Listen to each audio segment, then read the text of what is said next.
Միգրենը ամենատարածված նյարդաբանական հիվանդությունն է, ավելի շատ հանդիպում է կանանց մոտ։ Հունիսին ամբողջ աշխարհում միգրենի իրազեկման արշավներ են իրականացվում։ Նյարդաբանը նշում է միգրենին բնորոշ հիմնական ախտանշանները։ Հաճախ, բայց դա 100% դեպքերում չի, ինքը լինում է միակողմանի ցավ, գլխի կեսը։ Իր հին անունը, որից ձևավորվել է միգրեն բառը, հենց հեմիկրանիան է, այսինքն գլխի կեսի ցավ։ Եվ միգրենի ժամանակ մենք ունենում ենք հաճախ ուժի բավականին արտահայտվածություն։ Ի տարբերություն որոշ օրինակ լարվածության գլխացավի, իր ցավը շատ ավելի ուժեղ է եւ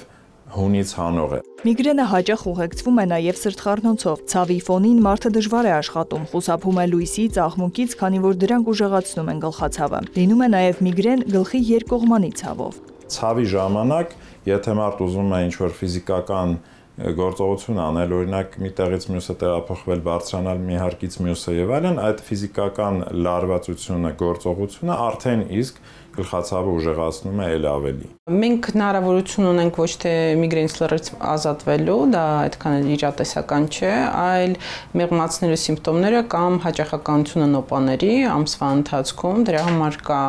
տարբեր տեսակի բուժում, եթե պացիենտը ունի 8 եւ ավելի գլխացավով օր միգրենի մասն է խոսքը գնում, ամսվա ընթացքում այդ դեպքում մենք նշանակում ենք պրոֆիլակտիկ բուժում, կա դեղորայքային պրոֆիլակտիկ բուժում, բայց կա նաեւ բոտուլոտոքսինի ներարկումներով բավականին արդեն ճանաչում գտած դեղորայքային բուժման մեթոդ է։ Այս մեթոդը օգտագործվում է ոչ թե էպիզոդիկ, այլ քրոնիկական միգրենի ժամանակ։ Բուժառուները ներարկում են ստանում միջինում 3 ամիսը մեկ։ Բոտուլոտոքսինը ներարկվում է որոշակի մկանների մեջ, մոտավորապես 31-ից մինչև 40 կետ։ Կետերը ներառում են ճակատը, քունքային հատվածը, պարանոցը եւ ուսերը եւ կախված որոշ սպეციფიკա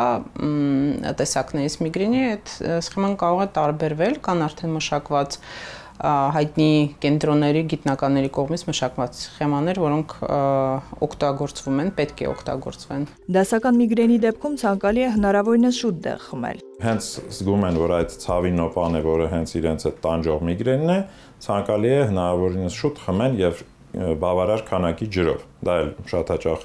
կարևորում ենք, որ արագ դեղը հասնի, արագ ներծծվի եւ այլն։ Էլ չեմ ասում, որ կան հենց միգրենի համար հատուկ դեղեր։ Դրանց դժվար է անվանել ցավազրկողներ, որովհետեւ իրենք հենց հակամիգրենոզ դեղեր են։ Օրինակ ուրիշ գլխացավին եթե խմի, օրինակ լարվածության գլխացավին ինքը չի օգնելու։ Եթե ամսվա մեջ 15 օր եւ ավելի գլխացավեր են լինում եւ այդ վիճակը շարունակվում է 3 ամիս եւ ավելի, ապա դուք քրոնիկական միգրեն ունեք։ Անհրաժեշտ է դիմել բժշկի եւ ընդունել դեղորայք։ Նարեկ Ոսկանյան, Ռոմիկ Խաչատրյան, լուրեր։